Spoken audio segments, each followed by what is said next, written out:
The original gold rush drew 500,000 people globally to California in search of their fortune. The 2009 version is drawing investors to the futures exchange, hoping to protect themselves against losses in other areas. And that's affecting buyers in industries as disparate as medical, electronics, jewelry, and even food. I'm Paul Tague, editor of Purchasing Magazine. And I'm Tom Stunza, executive editor. And this is the March 3rd edition of Purchasing's Business Report.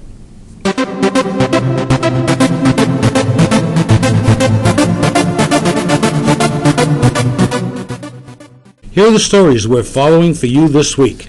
Gold gets more expensive. Platinum does too. But the semiconductor market will decline. And the connector book-to-bill ratio is off kilter. Business condition indexes are ticking up slightly. The commodities price index continues down, but the intensity of the steel price dive has lessened. One somewhat positive vote on the economy. Neiman's business conditions index is up slightly. And layoffs could be tapering off. First, you're invited to a free webcast March 11th at 2 p.m. Eastern on best practices in sourcing in today's economy. Our panel will look at commodity price trends and how they should affect your sourcing plans and how to adopt e-sourcing and supplier risk management best practices for today's market realities. Register at purchasing.com. And now, this week's news. Buyers tell our website, purchasingdata.com, that they paid on average about $938 per troy ounce for gold in February, about 9% more than in January and 23% more than last November, when the price was at its lowest point of 2008.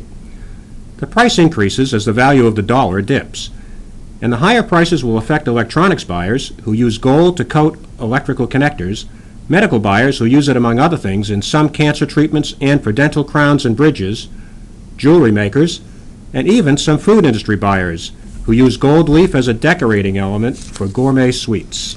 Another precious metal, platinum, is getting more expensive also.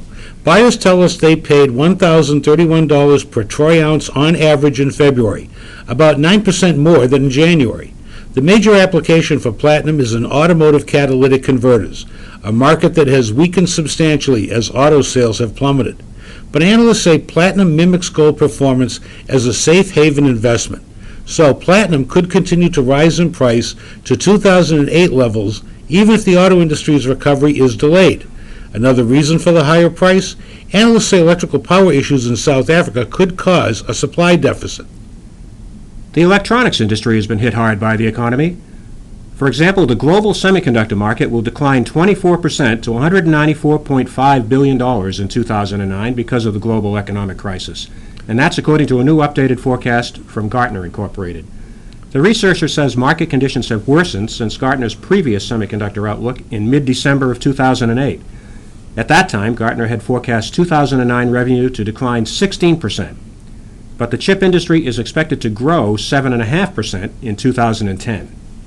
The electronic connector industry's book-to-bill ratio fell to 0.85 in January from 0.89 in December 2008, as both connector shipments and new orders declined.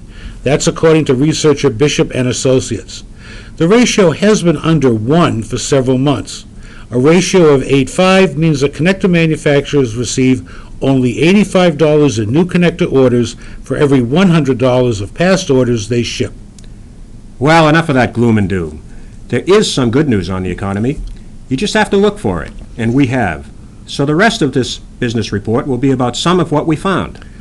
For starters, PurchasingData.com's Business Conditions Index has trended up the past 2 months. Not a lot, but it's moving in the right direction. Our Buying Plans Index has risen steadily since December, too. ISM's Purchasing Managers Index has risen, too. The February PMI, released yesterday, was 35.8, up 0.2 percentage points from January. Not much, and admittedly a long way from 50, which would indicate the economy is growing, but at least it's going in the right direction. Likewise, the sharp decline in commodity prices is a major break for industrial buyers who have projects they're working on, and there are projects out there. In fact, David Hanna, CEO of Reliance Steel and Aluminum, told analysts his company is shipping over 300,000 tons of metal a month.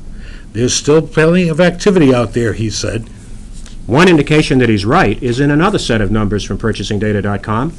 It shows that the intensity of the price slide for carbon steel products slowed down last month. A steep, intense slide is bad for the economy in general. Prices certainly are dropping, but now at a glide rather than a nosedive. Also, a recent Manufacturing.com survey revealed that 65% of manufacturing respondents are either positive or at least neutral about the prospects of the economy to rebound in 2009.